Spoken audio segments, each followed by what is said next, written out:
We have all the latest this morning on the deadly shooting at a California food festival. It was packed with thousands of families. The terrifying scene after a gunman opens fire at the Gilroy Garlic Festival in California. At least 3 people, including this 6-year-old boy, killed, more than a dozen injured. Police take out the shooter, who cut his way through a fence to get onto the grounds with a rifle. The massive manhunt now for a possible second suspect, and the survivors telling their stories. We're live on the scene right now. Also this morning, fallout and fury after President Trump takes aim at Congressman Elijah Cummings and his majority black district around Baltimore, calling the city a, quote, disgusting rat and rodent infested mess. How Republicans are responding, this as the president's national security team faces a new shakeup. Murder in Rome. What we're learning this morning about those 2 American teens accused of killing a Roman police officer. That image of one of the suspects blindfolded in police custody. What police say he told them as one of their fathers speaks out. The crash landing caught on camera. This plane spiraling out of control right after takeoff, slamming into a Michigan lake. 2 people on board, the Good Samaritans who raced to save them. And the Duchess's big debut. Meghan taking on the September issue of British Vogue, guest editing the landmark issue. We're taking you behind the scenes only on GMA. Live in Times Square, this is Good Morning America. And Good Morning America. I am afraid we have to start the week with some sad news. That deadly shooting overnight at a food festival in Northern California. Families were enjoying the final night of the annual event when shots rang out. Yeah, it is just awful. The scene quickly turning to chaos. Here's what we know right now. At least 3 people were killed and 15 injured when a gunman dressed in camo opened fire.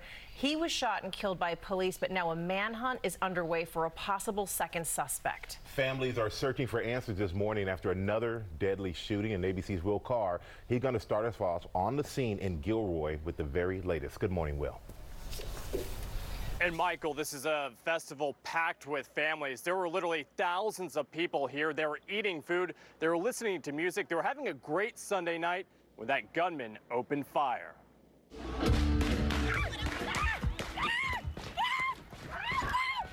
That horrifying moment caught on camera when the first shots rang out at the Gilroy Garlic Festival in California. What's going on? What's going on?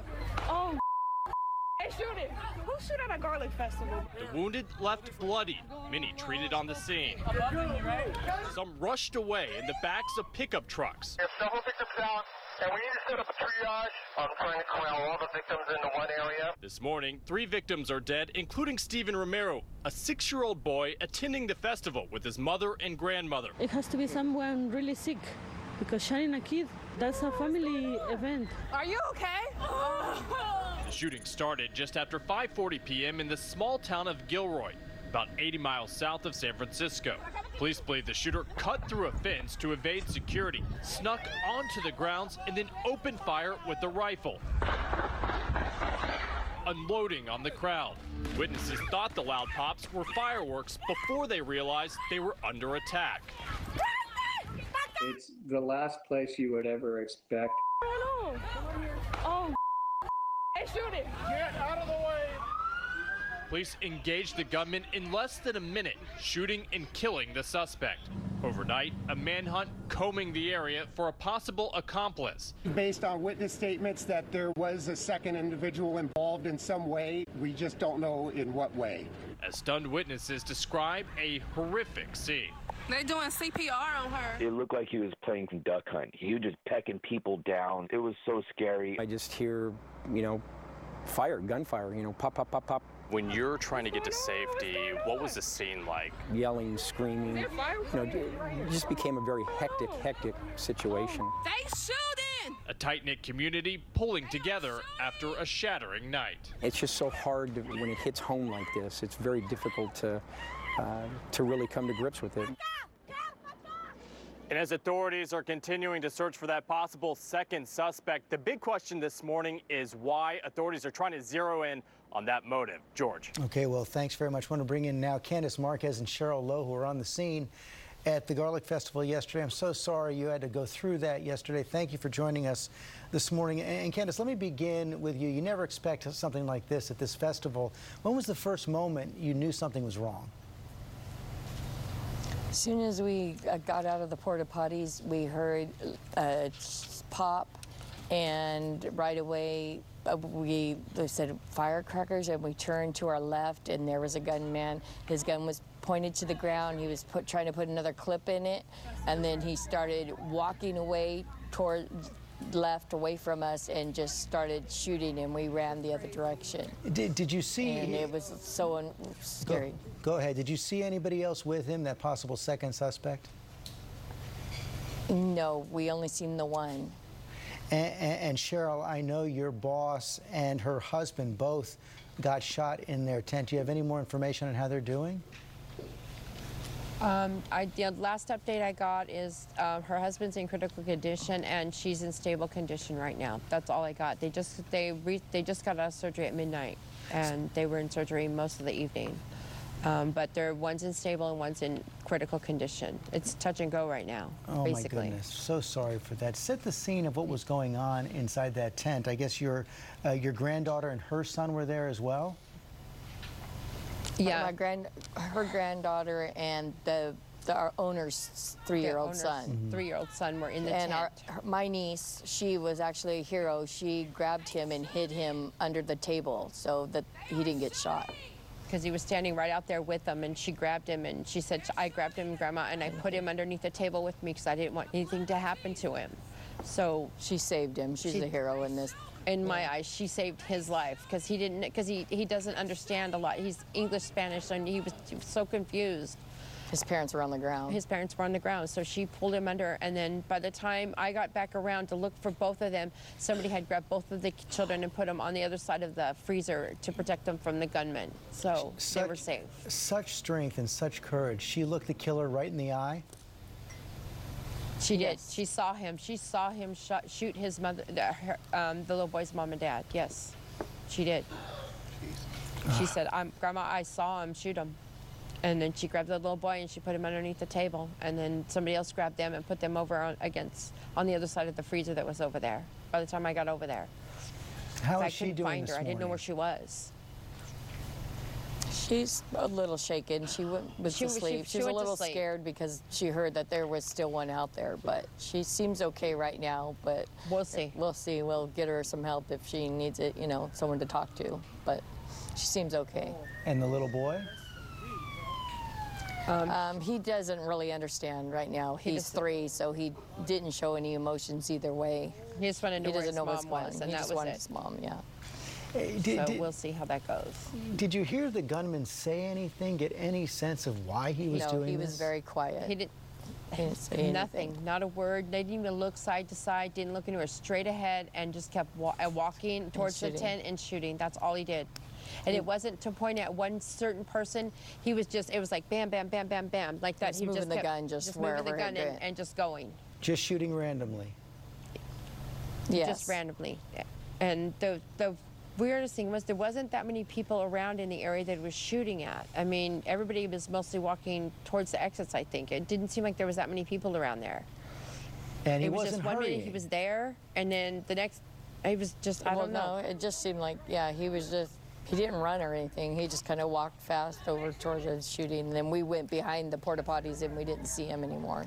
And then the next thing I saw, that the police had already shot and killed him. That's the next time I saw him. He was on the ground, shot and killed. Thank goodness the police got there so quickly.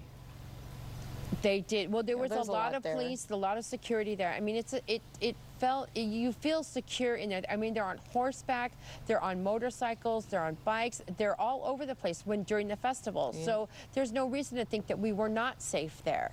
And then this happened. You know what I'm saying? It could happen anywhere. You never think it's going to happen in your town, but look what happens. Could you believe it was happening? I felt totally safe there with them. No, it was still can't believe it really. It still hasn't processed really. Oh, I can't process the whole thing yet. It's too new right now. Well, I can only imagine. I want to say we're sorry for the little boy that lost his life. We say to his family, we're really sorry. Feel for them. Yeah. It is such a tragedy. Just 6 years old. Yeah, I saw the mother carrying him. So I mean, little, it was so just, it's just devastating. Everything that happened is devastating. But everybody came together and tried to help everybody out in that area that we were at. Yeah, they were helping. They were putting people, hiding people, putting things over us so no one would get shot. I mean, no one, because at the time you don't even know where he's at after we walked around the porta potties. I had no idea where he was at. You know what I'm saying? I had no idea. We were just trying to save ourselves and find my granddaughter and the little boy. I had no idea what was going on. It is just heartbreaking. Thank goodness you came together and so many lives were able to be saved as well. And thank you for joining us this morning. You're welcome. Thank You're you. welcome. You used to go to that festival. I grew up in San Francisco. This is you saw those families in the video. This is a family festival. This is where my grandparents would take us on the weekend in the summer, and to hear them say that you never think it would happen in your own community, this certainly hits close to home. But how many times are we going to have this conversation? Well, there's an answer to it, and this is just, take this in right here. The Gun Violence Archive said there have been at least 246 mass shootings so far this year. This is the 210th day. Awful. Of 2019, so more than one every single day of this year. You can't even respond to numbers like that. It's just horrific. George, we're going to move on to Washington now. And this fallout this morning over President Trump's repeated attacks on Congressman Elijah Cummings and his Baltimore area district, calling it rat and rodent infested. Once again, the president is denying his attack on the African-American congresswoman, and the majority black city is racist. Our senior congressional correspondent Mary Bruce is there on Capitol Hill. Mary, president is up and tweeting about this again this morning. There seems to be a real pattern here. Yeah, Cecilia, this is now the second time in just 2 weeks that the president has been accused of launching racist attacks against a member of Congress. And the president's attacks against Chairman Cummings have been relentless. As you mentioned, he is back at it again this morning. And now the president is trying to turn the table, insisting he is not being racist, the Democrats are. In more than a dozen tweets over the weekend, the president disparaging Congressman Elijah Cummings, calling his majority black district around Baltimore, Maryland, a disgusting rat and rodent infested mess where no human being would want to live, using the hashtag #BlacksForTrump2020. The condemnation from Democrats swift. Well, the president is, as he usually is or often is, disgusting and racist. A racist president who attacks people because they are African Americans. The president's Twitter offensive comes after Cummings grilled Trump's acting Homeland Security Secretary about conditions along the border. Come on, man. What's that about? None of us would have our children in that position. They are human beings. It's the second time in 2 weeks that Trump has come under fire for racial attacks against members of Congress. But now Trump insists Democrats are the ones playing the race card, tweeting Cummings is racist. The president's chief of staff insists Trump's comments are appropriate. If I had poverty in my district like they have in Baltimore, I'd get fired. And I think the president is right to raise that. It has absolutely zero to do with race. Some Republicans are struggling to defend Trump, but they aren't condemning him either. To focus on an entire city, call it rat and rodent infested, you see no problem with that? Well, of course, he shouldn't, I don't think they're going to invite him to throw out the first pitch at a baseball game anytime soon. The Baltimore Sun publishing this scathing editorial. The headline, better to have a few rats than to be one. And some city natives like CNN anchor Victor Blackwell moved to tears. People get up and go to work there. They care for their families there. They love their children who pledge allegiance to the flag, just like people who live in districts of congressmen who support you, sir. They are Americans too. Now, former First Lady Michelle Obama is also sending a message of support, giving a shout out on Twitter to this Baltimore step team who have embraced her slogan, when they go low, we go high. As for Chairman Cummings, he's also defending himself on Twitter, writing, Mr. President, I go home to my district daily. Each morning I wake up and I go and fight for my neighbors. George. Okay, Mary, thanks very much. It's almost as if the president refuses to accept that he's the president of every state, every city in the United States, including Baltimore. Also in Washington, a shakeup in the president's national security team. The director of national intelligence, Dan Coats, who butted heads with the president on issues like Russia and North Korea, is stepping down. And the president is putting forward an outspoken ally to replace him. Our chief justice correspondent Pierre Thomas has the latest. Good morning, Pierre. George, good morning. Coates is leaving that critical job where he coordinates U.S. intelligence agencies effective August 15th. Coates had what some would call an uncomfortable relationship with the White House when President Trump has downplayed Russian interference in the 2016 election. Coates, widely respected by Republicans and Democrats, has repeatedly warned that the Russian attacks were aggressive and likely to intensify in the future. And earlier this year, he offered a much more stark assessment of the capabilities of ISIS than the president's. He's also flatly said North Korea is not likely to give up its nuclear weapons, despite the president's overtures to the North Korean dictator, George. And Pierre, the president nominating Texas Congressman John Ratcliffe to replace him. Of course, Ratcliffe sort of stood out last week at the Mueller hearings for his fiery defense of President Trump. Let's listen. I agree with the chairman this morning when he said Donald Trump is not above the law. He's not, but he damn sure shouldn't be below the law. The president clearly liked that, but, you know, some Democrats in Congress and some Republicans as well questioning whether that is enough to qualify him for the Director of National Intelligence. George, expect a partisan fight. Senator Chuck Schumer has already released a statement saying that nominating Ratcliffe would be, quote, a big mistake because he's exhibited blind loyalty to the president, George. Okay, Pierre, thanks very much. Michael? All right, thank you, George. And now to those sweltering temperatures in the West, fueling more than a dozen wildfires burning across the region. Rob has been tracking it all. Good morning, Rob. Good morning, Michael. This is one of those 16 uncontained large fires. This one in Chino Hills, just to the east of L.A., sparked yesterday afternoon, grew to over 150 acres. They got a bit of a handle on it late last night, but look at that big, beautiful home that was badly damaged by those fires. The heat obviously contributing to this. This is going to be, I think, the last day out west. Heat advisories up for Fresno, Las Vegas. Temperatures are going to be up and over 100 degrees, maybe 110 in Vegas, 114 in Palm Springs. The heat also building across the Northeast, as is humidity. So now we have heat advisories that are up across the Connecticut Valley, all of Rhode Island, and much of eastern Massachusetts. Lower 90s expected from Boston, 94 degrees in New York. This is what it'll feel like when you couple in the temperatures, which are measured in the shade, and you throw in the humidity, and our body reacts to this, and we're starting to, not quite as bad as it was last week, thankfully, Michael, but it's still going to be quite toasty. Take it easy out there. Back to you. All right. Hey, when's winter coming, Rob? Yeah, as usual. A few months, yeah. A lot of people ask that, but now we're gonna get to some good news this morning. We're happy to report former Red Sox slugger David Ortiz is now out of the hospital 7 weeks after being shot in the Dominican Republic in what police called a case of mistaken identity. He underwent an emergency procedure to treat his wounds, then at least 2 more operations after being flown to a hospital in Boston, and 14 suspects are under arrest in connection with the shooting. But it's good to see Big Papi home with his family. He was in the hospital for some time. For quite some time. Yeah, that is some good news. Following a lot of other stories this morning, including these 2 American teens. They're in custody in Rome, accused of killing an Italian police officer. We're there live with the latest. And 2 shark attacks in Florida, just an hour apart. Thankfully, both victims surviving. Now this surfer is telling his story. But first, let's go back over to Rob. Hey, I want to show you these tornadoes, guys. Touching down yesterday across Minnesota. There were 7 reported, at least 2 in Minnesota. Just one just west of Minneapolis. It did do some damage here, unfortunately, about an hour west of the city there. So the heat obviously contributing to some of this, and we'll have some weakening of these storms as they push off to the east. Talk about the tropics, all right? Here's Flossie, tropical storm in the Pacific.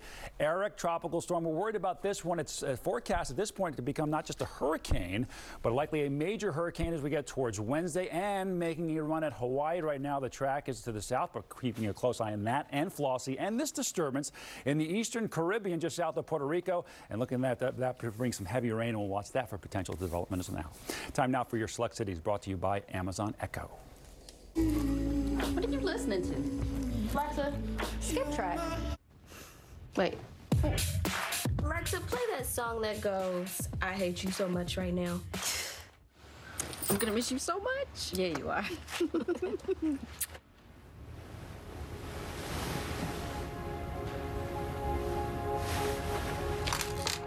Alexa, call Kelly. You missing me already? Maybe. I knew it. I knew it. Today and tomorrow, you want to go early for that run or that walk. We'll hit 94, 95 degrees during the afternoon in this very hot month of July after starting out in the 70s here early this morning. Rain chances going up starting midweek. Then the first day of August, Thursday, we've got that 30% chance of rain, more active pattern. Friday going into your weekend, rain chances mainly in the form of afternoon storms. You can see our temperatures too for the upcoming weekend, 86 to 88, but 2 more very hot days. You've seen there's a lot going on at the start of this week. Stay with us. All these men working these streets don't even remember what family means. So we remind them. You do what you gotta do. I want you to teach me how to do it.